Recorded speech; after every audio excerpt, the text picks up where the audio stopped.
할렐루야.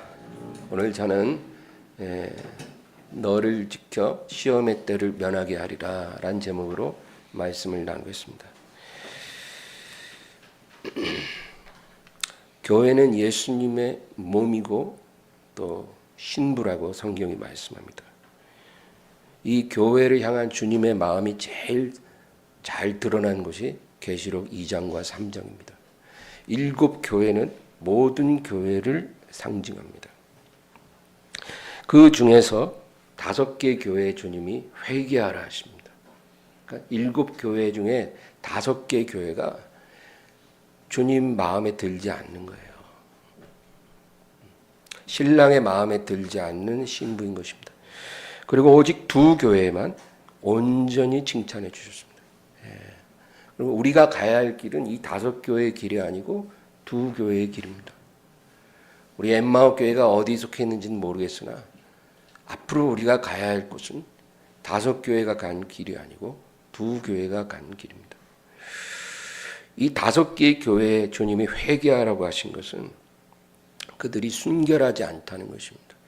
죄로 더럽혀진 교회인 것입니다. 그러나 주님이 이들에게 회개하라 하신 것은 그것은 이들을 포기하지 않으셨다는 겁니다. 순결하지 않고 더럽혀졌지만 포기하지 않은 것입니다. 얼마나 감사합니까? 호세아가 고멜을 포기하지 않은 것과 같은 거죠. 재밌는 것은 이 회개하라고 하신 5 교회 중에서 먼저 나오는 3 교회는 에베소, 버가모, 두아디라 교회입니다. 이 3 교회에 대해서 칭찬을 먼저 하십니다. 그 교회가 잘한 것을 먼저 말씀하시고 그 다음에 책망하시고 회개하라 하십니다.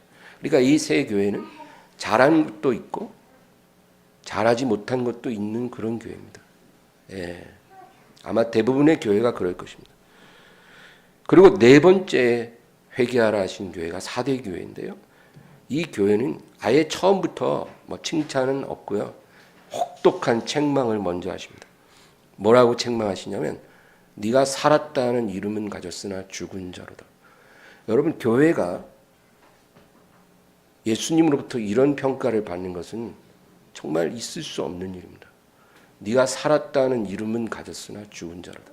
그러니까 겉으로 보면 살은 교회인데 실제는 죽은 교회라 그겁니다.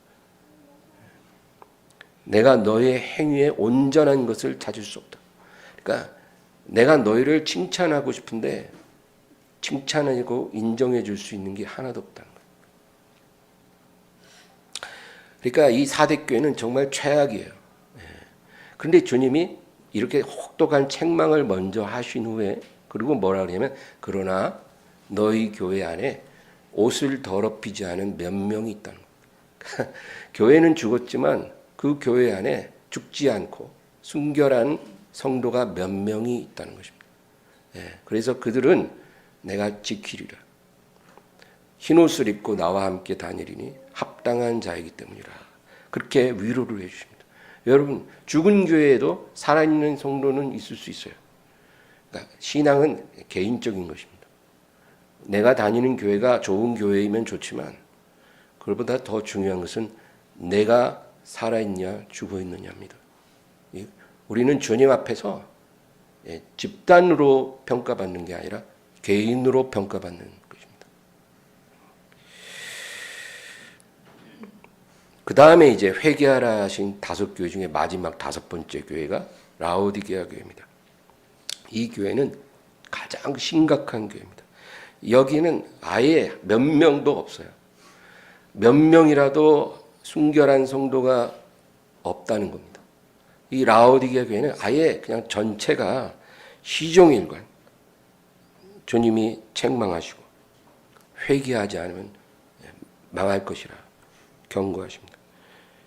가장 혹독한 평가를 주님이 내리셨어요.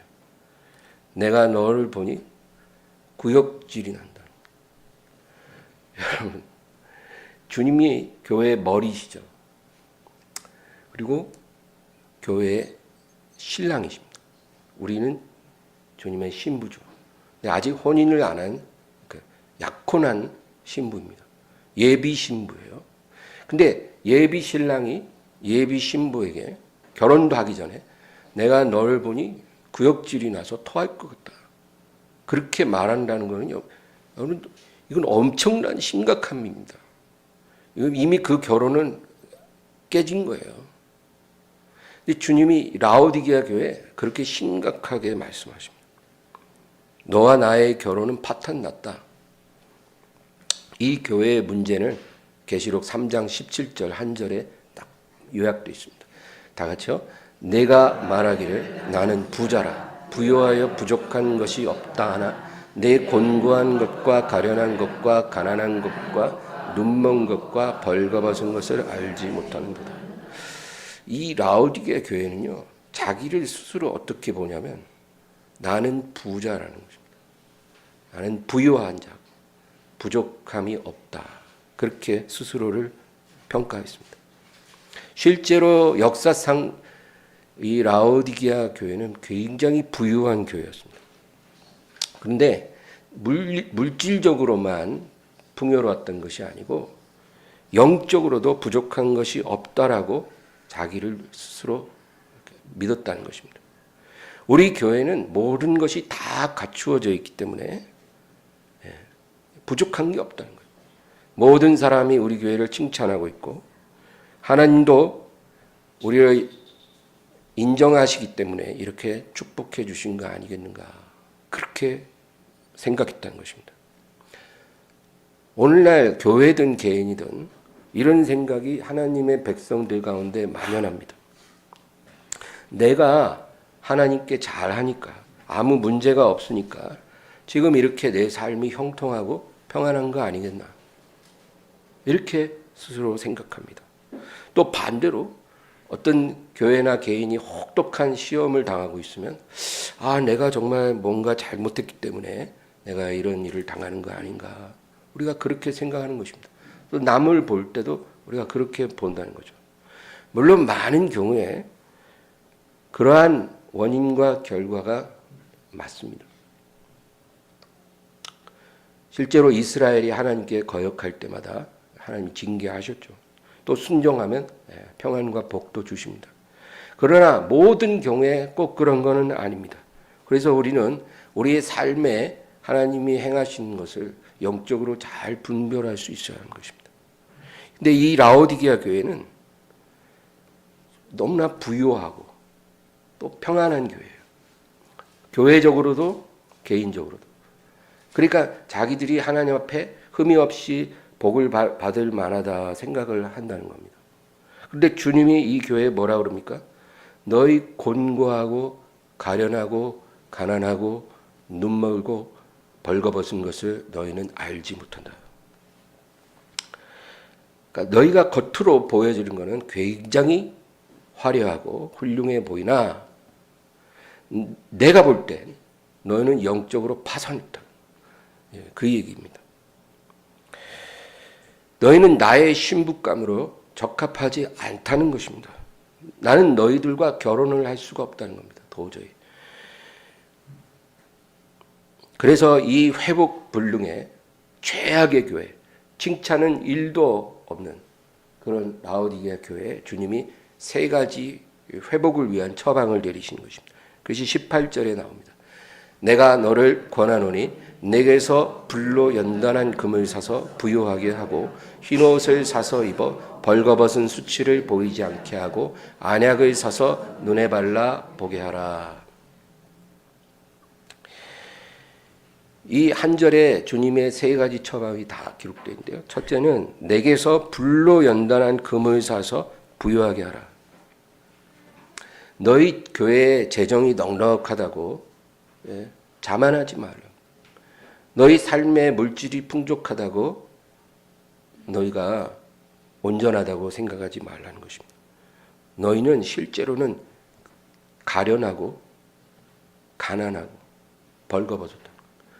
그러니까 내게서 불로 연단한 금을 사서 부유하게 하라는 겁니다. 여러분, 불로 연단한 금이 뭐예요? 시험을 통과한 믿음을 말합니다. 눈에 보이는 금만 금이 아니라 그 금보다 성도가 이 세상에서 시험을 통과해서 정금 같은 믿음을 갖고 있을 때 주님은 그것을 부유하게 보십니다. 네. 그러니까 너희는 그게 없다는 거예요. 돈은 많은데 그 금이 없어. 그러니까 내게서 그 금을 사라는 것입니다. 그렇게 하면 내가 너에게 이를 때 칭찬과 영광과 존귀를 얻게 한다는 것입니다. 베드로전서 1장 7절. 너희 믿음의 확실함은 불로 연단하여도 없어질 금보다 더 귀하여 예수 그리스도께서 나타나실 때 칭찬과 영광과 존귀를 얻게 할 것입니다. 여러분, 우리가 이 세상 금 아무리 많은데도 그것 갖고 우리 주님 앞에 나갈 수 없습니다. 그런 것은 주님이 관심도 없으십니다. 어떤 금이 우리에게 필요합니까? 시험을 통과한 금 같은 믿음이 우리에게 필요한 거예요. 여러분, 그런 금이 얼마나 갖고 계세요? 그냥 믿음이 아니에요. 시험을 통과한 믿음입니다. 그 믿음이 얼마나 있냐고요. 그 믿음, 그 금 같은 믿음을 얼마나 갖고 있느냐가 우리의 영적 부요함인 것입니다. 그 다음에 두 번째는 내게서 흰옷을 사서 입어 벌거벗은 수치를 보이지 않게 하라는 것입니다. 다 주님께 사야 되는 거예요. 다른 데서는 못 사요. 백화점에 없어요. 예수님께 사야 되는 거예요. 금도 그렇고 흰옷을 사서 입으라는 거예요. 벌거벗은 수치를 보이지 않게 하라. 이 흰옷이 뭘까요? 우리가 가진 의가 아니라 예수님이 우리에게 입혀주시는 의 아닙니까? 이 의의 흰옷이 있어야 천국 들어가는 거 아닙니까? 내가 가진 의로 어떻게 들어갑니까? 못 갑니다. 복음이라는 것은 주님이 주신 의의 흰옷을 입고 우리가 하늘나라에 들어간다는 것입니다. 그래서 예수님의 비유에도 그런 비유가 나오는 거 아닙니까? 예복을 입고 천국 잔치에, 혼인 잔치에 들어가야 하는 것입니다. 마태복음 22장 10절에서 14절에는 한 임금이 혼인 잔치를 베풀고 많은 사람을 초청합니다. 이거 예수님의 놀라운 비유예요. 다 같이 읽겠습니다. 종들이 길에 나가 악한 자나 선한 자나 만나는 대로 모두 데려오니 혼인 잔치에 손님들이 가득한지라. 임금이 손님들을 보러 들어올세 거기서 예복을 입지 않은 한 사람을 보고 이르되 친구여 어찌하여 예복을 입지 않고 여기 들어왔느냐 하니 그가 아무 말도 못하거늘 임금이 사환들에게 말하되 그 손발을 묶어 바깥 어두운 데로 내던지라. 거기서 슬피 울며 이를 갈게 되리라 하니라. 정함을 받은 자는 많되 택함을 입은 자는 적으니라. 예수님의 이 비유가 뭘 말해요? 그 혼인잔치를 잘 베풀었는데 초청받은 사람들이 안 오는 거예요. 뭐 밭에 나가서 일해야 된다 그러고 집을 사서 안 되고 뭐 약속이 있어서 안 되고 다 안 오는 거예요. 그래서 임금이 화가 나서 길에 가서 아무나 데리고 오라. 그래서 악한 자나 더러운 자나 흉악한 자나 착한 자나 가리지 않고 다 데리고 와서 자리에 앉혔다는 거예요. 근데 이들에게 뭐가 필요해요? 예복이 있어요. 예복을 입고 들어가야 되는데 그 가운데 예복 없이 앉아있는 사람이 있더라는 거예요. 그래서 바깥 어두운 데 쫓겨났어요. 이것은 우리가 천국에 들어가는 조건이 그 사람이 얼마나 착하냐 착하지 않으냐 뭐 그런 것이 아니라는 거예요. 하나님이 주시는 예복이 필요한 이것이 바로 그리스도의 의예요. 이 예복을 나에게서 사서 입으라. 그렇게 이 라오디게아 교회 주님이 말씀하신 것입니다. 이 예복이 뭐예요? 이 흰옷은 복음의 진리입니다. 복음의 진리. 이 복음의 진리를 온전히 깨닫고 지극히 거룩한 믿음 위에 자기를 세우라는 거예요. 여러분 이게 중요합니다. 교회 10년 다녀도요. 복음이 뭔지를 모르는 사람이 부지기수예요. 예수님이 누군지 잘 모릅니다. 복음이 뭔지 몰라요. 안다고 하지만 몰라요. 그 복음이 내 뼛속까지 쫙 들어와야 되는데 한 귀로 왔다 한 귀로 새어나가요. 나의 인격을 변화시키는 능력으로 역사하지 못해요. 그냥 바람에 날아가는 한 가닥 지식일 뿐이에요. 교회에서 듣기는 듣지만 마음에 남아있지 않는 거예요. 나를 변화시키지 못하는 복음은 소용없습니다. 근데 이 라오디게아 교회는 이러한 복음의 진리를 갖고 있는 자가 한 명도 없는 거예요. 큰일 아닙니까? 목사라고 다 아는 게 아니거든요. 목사님이 복음으로 충만하면 복음을 설교합니다. 근데 복음을 설교하지 않고 이상한 설교를 자꾸 하면 그건 뭐냐면 그 목사님도 복음을 모르는 거예요. 복음을 깨달으면 그렇게 설교 안 하죠. 그래서 이 라오디게아 교회는 목사부터 성도 누구에 이르기까지 한 명도 흰옷을 입은 자가 없습니다. 복음 진리로 충만하지 않아요. 다 벌거벗고 있는데 벗은지도 몰라요. 그 문제인 것이죠. 그 다음에 세 번째로 주님 말씀하신 건 내게서 안약을 사서 발라 보게 하라는 것입니다. 너희는 영적으로는 다 눈이 멀었기 때문에 너희는 내게서 안약을 사서 그걸 발라 눈을 떠야 한다는 것입니다. 여러분, 우리가 눈으로 무엇을 보지만 영의 눈은 멀어 있을 수 있잖아요. 지금 예수님이 이 라오디게아 교회에 너희가 눈이 멀었다고 하실 때 뭘 가르칩니까? 이 교회는 교회의 머리 되시고 교회의 주인이 되신 예수님을 보는 눈이 없다 그거예요. 교회가 예수님의 몸이죠. 그러면 교회에 오면 예수님이 보여야 되잖아요. 육의 눈으로 못 보는데 어떻게 봅니까? 예수님을 보려면 영의 눈이 열려야 보잖아요. 근데 그 교회에 다니는 모든 이들이 예수님을 볼 수 있는 영의 눈이 열려있지 않은 거예요. 그러니까 예수님이 볼 때 이 교회는 그냥 아주 그냥 영적 파산한 교회예요. 봐야 될 걸 못 봅니다. 제일 중요한 건 못 봐요. 아유, 저 사람이 오늘 어떤 브랜드 옷을 입고 왔네. 이런 거는 기가 막히게 보면서 교회 안에 주인 되신 예수님을 보는 눈이 멀어 있다는 것입니다. 그래서 예수님이 이런 비유를 하셨어요. 마태복음 25장에 양과 염소의 비유가 나오죠. 양은 오른편에, 염소는 왼편에 나눕니다. 누가요? 임금님. 그 비유가 중요해요. 34절에서 40절. 그때 임금이 그 오른편에 있는 자들에게 이르시되 내 아버지께 복받을 자들이여 나와 창세로부터 너희를 위하여 예비된 나라를 상속받으라.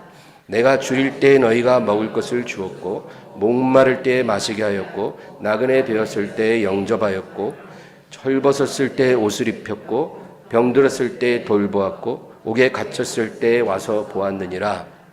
이에 유인들이 대답하여 이르되 주여 우리가 어느 때 주께서 줄이신 것을 보고 음식을 대접하였으며 목마르신 것을 보고 마시게 하였나이까. 어느 때에 나그네 되신 것을 보고 영접하였으며 헐벗으신 것을 보고 옷 입혔나이까. 어느 때 병드신 것이나 옥에 갇히신 것을 보고 가서 배웠나이까 하리니. 임금이 대답하여 이르시되 내가 진실로 너희에게 이르노니 너희가 여기 내 형제 중에 지극히 작은 자 하나에게 한 것이 곧 내게 한 것이니라 하시고. 아멘. 여기서 뭐라 그래요? 임금님은 예수님이잖아요.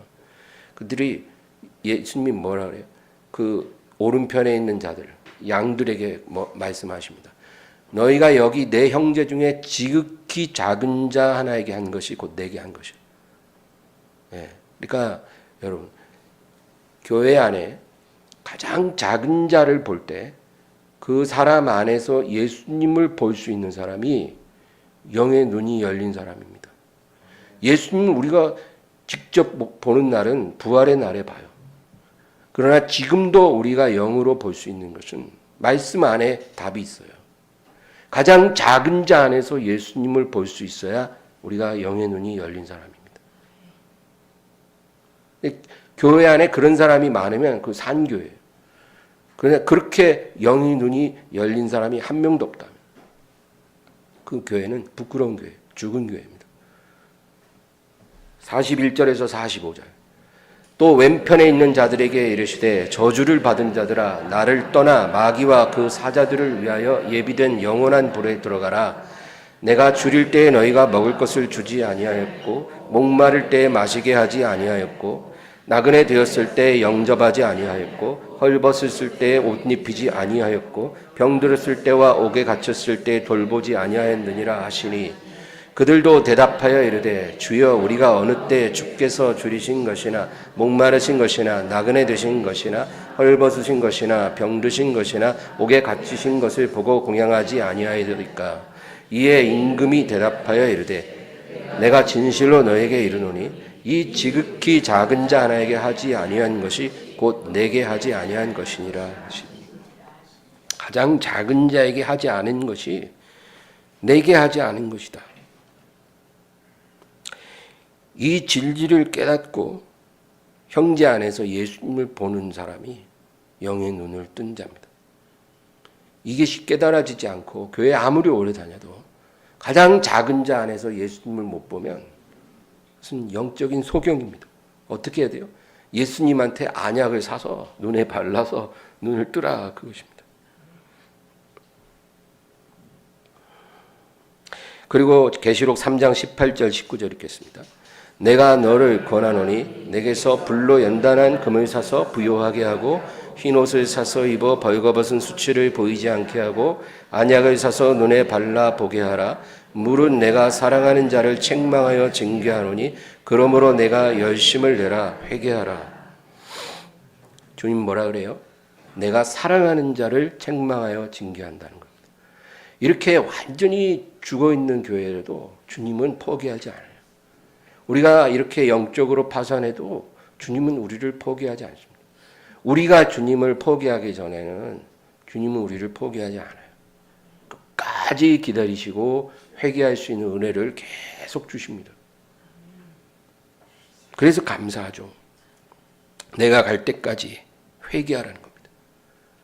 그래서 나와 결혼하기 합당한 온전한 신부로 너희는 변화되어야 한다. 이제 우리가 오늘 이 회개하라 책망하신 5개 교회를 보는 게 아니고 우리가 가야 할 방향은 온전히 칭찬만 들은 2교회거든요. 이 2교회가 어떤 교회인지 살펴보겠습니다. 첫 번째는 서머나 교회입니다. 이 서머나 교회는 매우 가난한 교회입니다. 그리고 극심한 박해를 받고 있었습니다. 교회적으로도 성도 개인으로도 가난했고 박해를 받았습니다. 계시록 2장 8절 9절 서머나 교회의 사자에게 편지하라. 처음이며 마지막이요 죽었다가 살아나신 이가 이르시되 내가 내 환난과 궁핍을 알거니와 실상은 내가 부요한 자니라. 자칭 유대인이라 하는 자들의 비방도 알거니와 실상은 유대인이 아니요 사탄의 회당이라. 이 교회에 주님 뭐라 그래요? 내가 너의 환난과 궁핍을 안다는 겁니다. 여러분 저는 이 말이 굉장히 은혜를 받았어요. 너의 환난과 궁핍을 내가 안다. 누군가가 나를 알아준다는 건 얼마나 놀랍습니까? 근데 사람은요 우리를 절대 몰라요. 부부라도 잘 모릅니다. 부모도 자식을 온전히 모릅니다. 때로는 나도 나를 잘 모르잖아요. 내 고통이 얼마나 심한지 나도 날 모를 때가 있어요. 내 안에서 막 병이 들어가고 있는데 내가 잘 몰라요. 우울증이 왔는데 이게 어디서 온 건지 나도 잘 몰라요. 그런데 누가 정확히 압니까? 우리 주님만이 아시죠.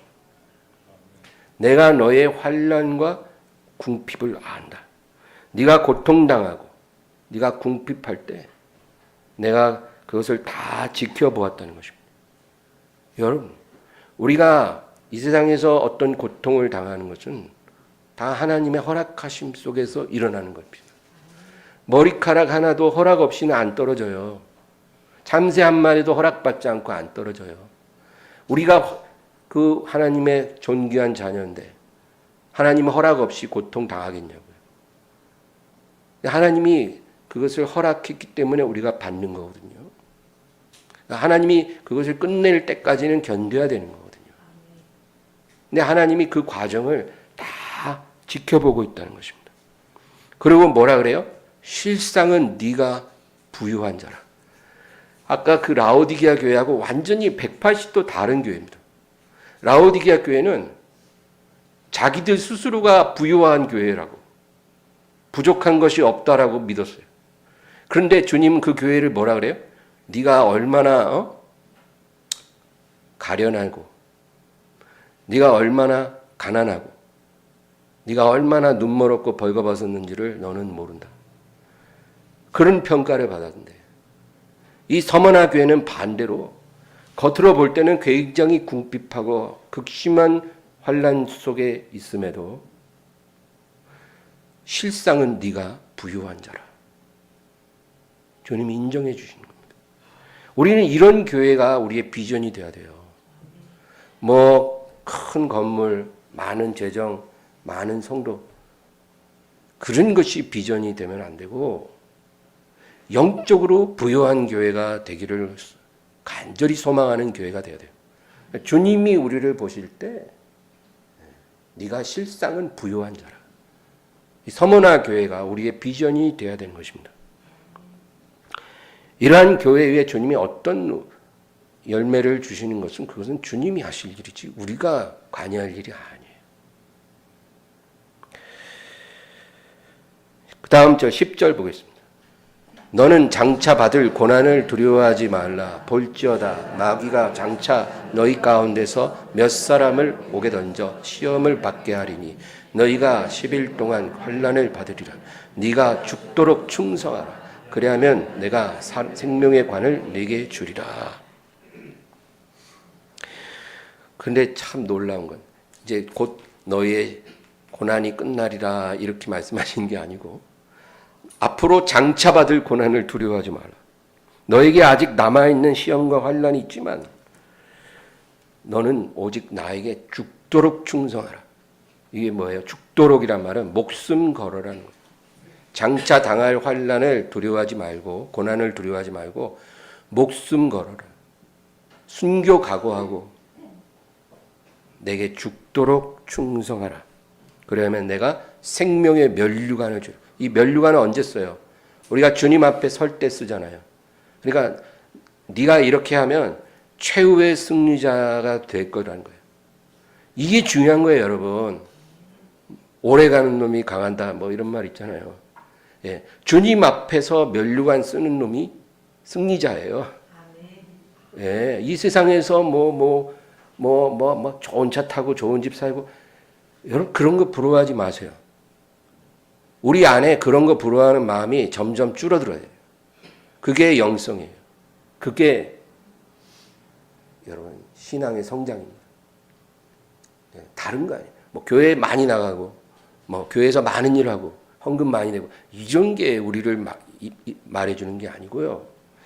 세상에 속한 것에 대한 부러움이나 갈망이 점점 사라지고 주님 앞에 칭찬받고 주님 앞에 인정받는 그 갈망이 점점 커져가는 거. 그게 진짜 승리자의 증거입니다. 만약에 그렇게 내 마음이 그렇게 하고 있다면 여러분 기뻐하시기 바랍니다. 이 라오디게아 교회는요. 주님이 너를 뭐라 그래요? 내가 구역질이 난다. 토해버리리라. 그렇게 말씀하셨지만 서머나 교회는 너는 일평생 고난의 가시밭길을 걸을 것이지만 죽도록 충성하면 생명의 면류관을 쓰리라. 주님이 칭찬하신 두 번째 교회는 빌라델비아 교회입니다. 오늘 이 교회를 이제 이야기하고 설교를 마치려고 합니다. 빌라델비아 교회에게는 세 가지 축복을 약속하셨습니다. 그리고 이 세 가지 축복의 이유도 주님이 말씀해 주셔요. 축복에는 이유가 있죠. 아무나 원한다고 축복받는 게 아닙니다. 원하는 건 누구나 다 원해요. 그러나 받는 사람은 정해져 있죠. 청함을 받은 자는 많되 택함을 받은 자는 적으리라. 예, 청함은 다 받아요. 그러나 그 청함을 받아들이는 자가 택함을 받은 자예요. 청함을 받아들이지 않으면 의미가 없죠. 예, 혼인잔치 오라고 해도 다 안 왔잖아요. 그러나 온 사람은 예복을 입고 들어가는 거죠. 그러니까 축복에는 이유가 있는 것입니다. 축복받는 사람에게는 그만한 이유가 있음을 주님이 말해주시는 거예요. 그게 뭘까요? 계시록 3장 7절. 빌라델비아 교회의 사자에게 편지하라. 거룩하고 진실하사 다윗의 열쇠를 가지시니 곧 열면 닫을 사람이 없고 닫으면 열 사람이 없는 그가 이르시되. 그러니까 주님은 이 7 교회에 자기를 소개하실 때 자기를 지칭하는 표현이 다 달랐어요. 7 교회. 근데 이 빌라델비아 교회는 자기를 뭐라고 말씀하시냐면 다윗의 열쇠를 가지니 곧 열면 닫을 사람이 없고 닫으면 열 사람이 없는 내가 너에게 말하노라.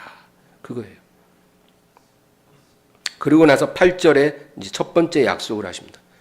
볼지어다 내가 네 앞에 열린 문을 두었으되 능히 닫을 사람이 없으리라. 내가 네 행위를 아노니 네가 작은 능력을 가지고서도 내 말을 지키며 내 이름을 배반하지 아니하였도다. 내가 네 앞에 열린 문을 두었으니 능히 닫을 자가 없으리라. 아무도 닫을 수 없으리라. 내 앞에, 네 앞에 열린 문을 둔다는 것은 이 교회가 앞으로 가야 할 길을 말합니다. 성도가 가야 할 길에, 인생의 여정에 내가 열린 문을 둘 것인데 사탄의 회방도 소용이 없을 거라는 거예요. 하나님이 한번 열어놓으면 누구도 못 닫아요. 누구도 빼앗지 못해요. 이 빌라델비아 교회 이 열린 문에 축복을 주십니다. 이게 뭘 말할까요? 여러분 신약 성경에서 문이 열렸다는 것은 전도의 문, 영혼 구원의 문을 의미합니다. 이게 성경적인 해석이에요. 영혼을 구원하는 문이 열릴 거라 이 말이에요. 여러분 사람이 여호와를 기쁘시게 하면 그의 원수라도 그와 화목하게 하신다. 잠언 9절 있죠.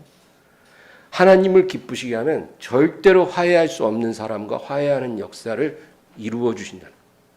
그러니까 이것도 영혼을 얻는 거예요. 우리가 하나님의 인정을 받고 축복을 받을 때 열린 문의 축복을 받는 게 참 좋습니다. 그래서 절대로 안 열리는 문이 열리는 거예요.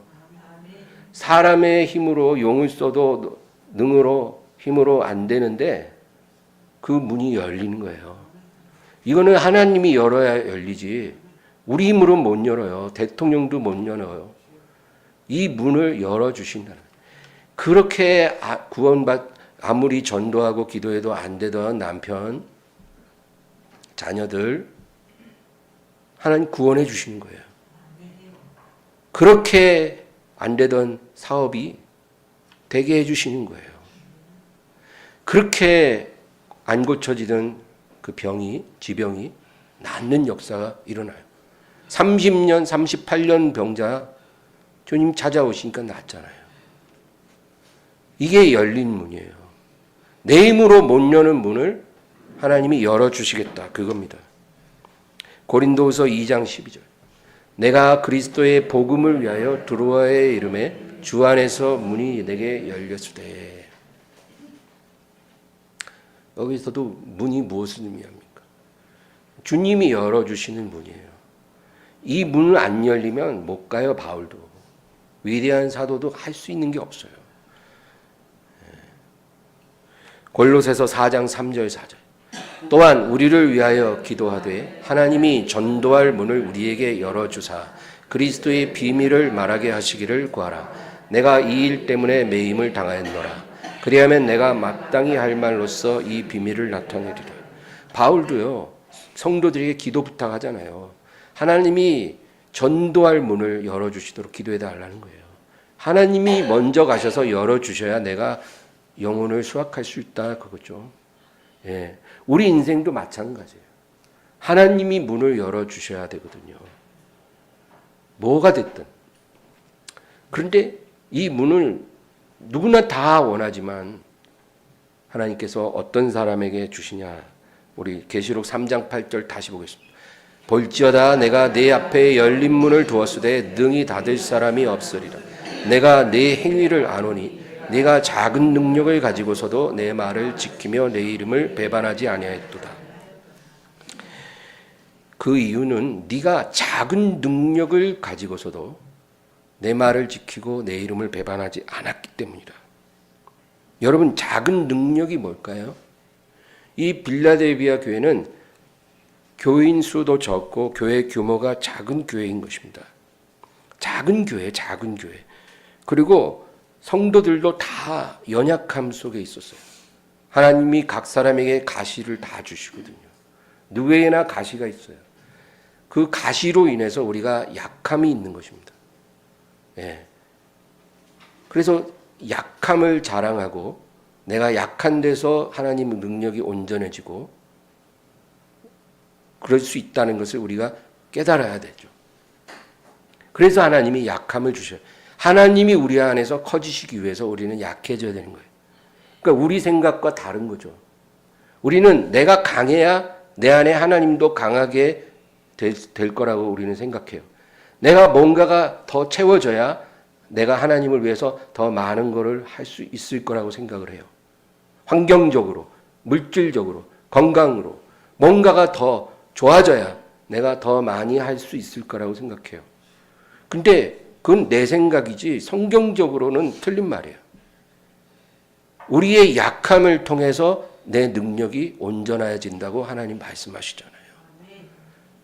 그래서 누구에게나 가시를 주시고 우리가 약해지게 하시는 겁니다. 그래서 이 빌라델비아 교회는 여러 가지 약함이 있는 교회였어요.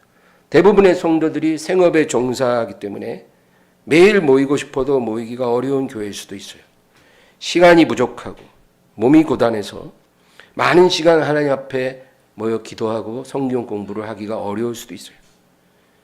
그런 약함이 있지만 그럼에도 불구하고 뭐라 그래요? 내 말을 지키고 나의 말씀을 지키고 내 이름을 배반하지 않았다라는 것을 하나님이 알아주신 거예요.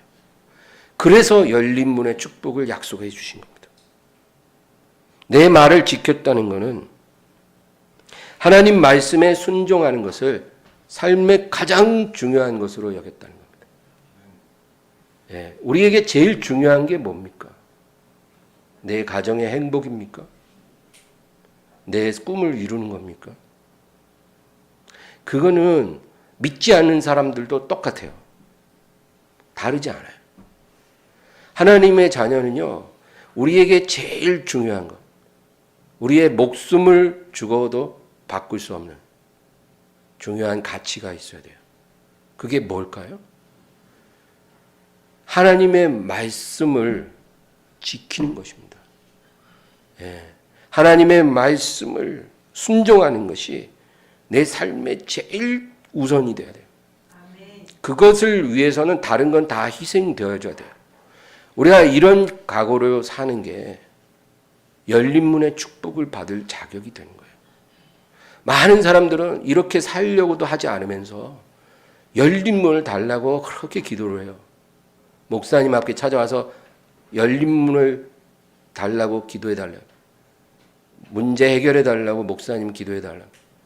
기도해 주죠. 근데 그 사람이 하나님의 말씀을 순종하는 것이 가장 중요한 가치가 되기 전에는 온전한 열린 문의 축복은 어렵습니다. 내 이름을 배반하지 않았다는 것은 나를 욕되게 하는 나쁜 선택을 너희가 결코 하지 않았다는 겁니다. 우리가 어떤 선택을 할 때 하나님을 기쁘시게 하기도 하지만 하나님을 굉장히 모욕하고 슬프시게 하는 그런 선택을 합니다. 이 교회는 그렇지 않았다는 것입니다. 사람이 어떤 환경적, 심리적 궁지에 몰려 있을 때 지독히 고립된 상황, 궁핍한 상황에 어떤 선택을 하느냐가 그 사람의 본 모습을 말해줍니다. 그러니까 여러분, 평안하고 행복할 때는 좋은 선택을 합니다. 뭐 그렇게 무리한 선택을 안 하겠죠. 근데 궁지에 몰렸을 때 그 사람이 어떤 선택을 하는지를 하나님이 보고 계십니다. 그래서 궁지에 몰리면 여러분, 우리가 제일 먼저 빨리 깨달아야 될 게 지금 하나님의 테스트를 받고 있다는 걸 알아야 돼요. 테스트 중입니다. 하나님이 나를. 내가 너무나 고립됐어요. 인간관계가 고립되고 경제적으로 고립되고 정말 건강으로 질병으로 인해서 내가 너무나 힘든 상태에 있을 때 내가 어떤 선택을 하는지를 보고 계신 거예요. 근데 이걸 사람들이 못 깨닫고 늘 나쁜 선택을 해요. 아유, 목사님 오늘 몸이 안 좋으니까 오늘 교회 안 갈게요. 당연하게 생각합니다. 누가 뭐 강제로 오라 할 수는 없어. 근데 본인 스스로가 깨달아야지. 목사가 아이 권사님 무조건 오세요. 이러겠어요? 그러면 바로 시험 들죠. 본인이 깨달아요. 물론 못 오는 상황도 있지만은 여러분 내 삶에 이러한 테스트들이 계속 이어지고 있다는 걸 우리가 바로 깨달아야 합니다.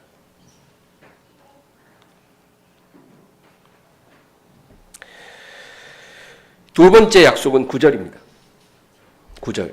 보라, 사탄의 회당 곧 자칭 유대인이라 하나 그렇지 아니하고 거짓말하는 자들 중에서 며칠 내게 주어 그들로 와서 내 발 앞에 절하게 하고 내가 너를 사랑하는 줄을 알게 하리라.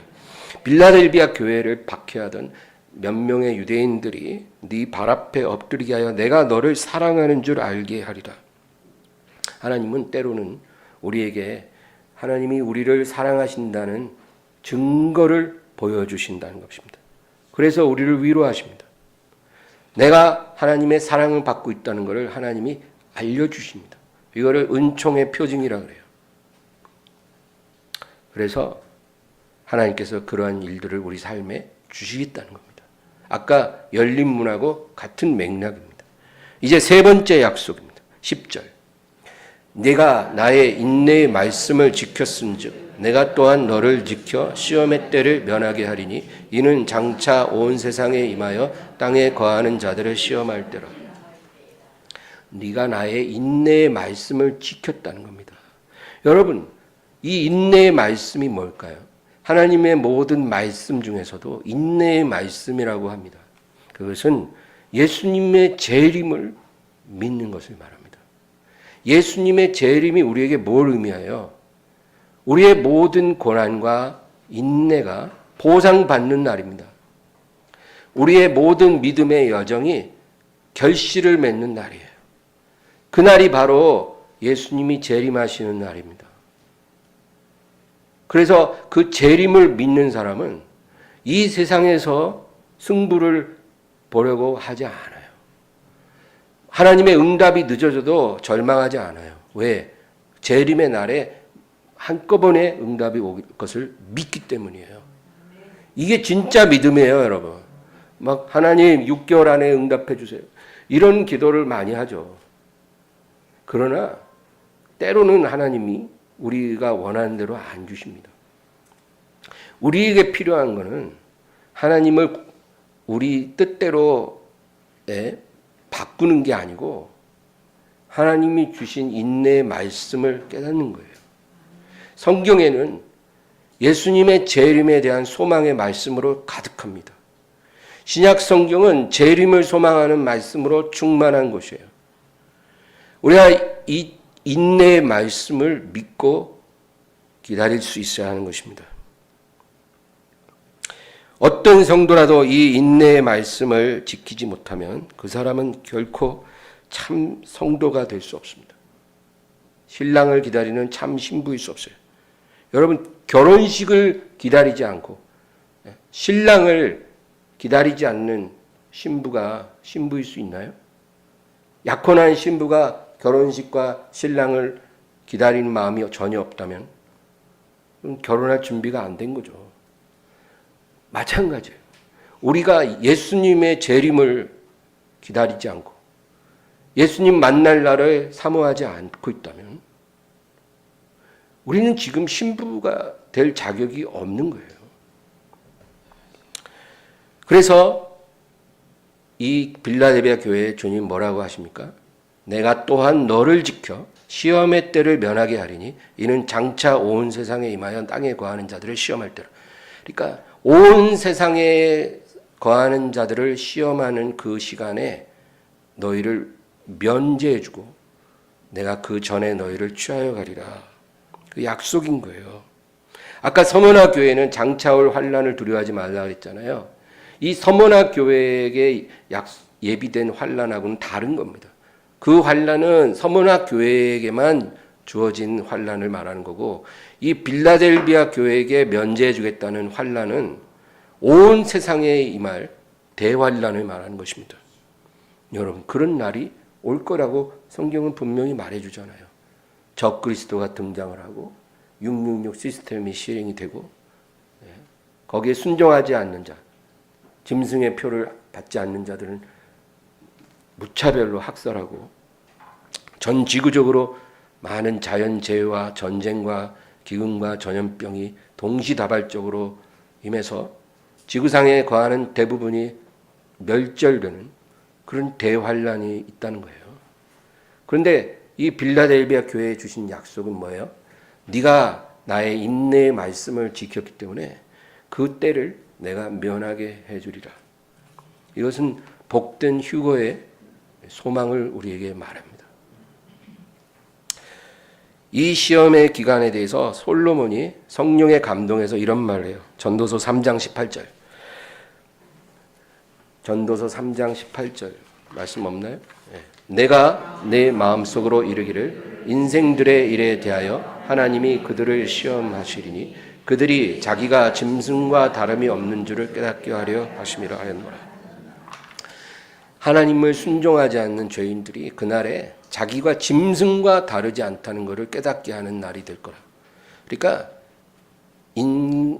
죄인들이 자기 밑바닥을 보는 날이 올 거라는 거예요.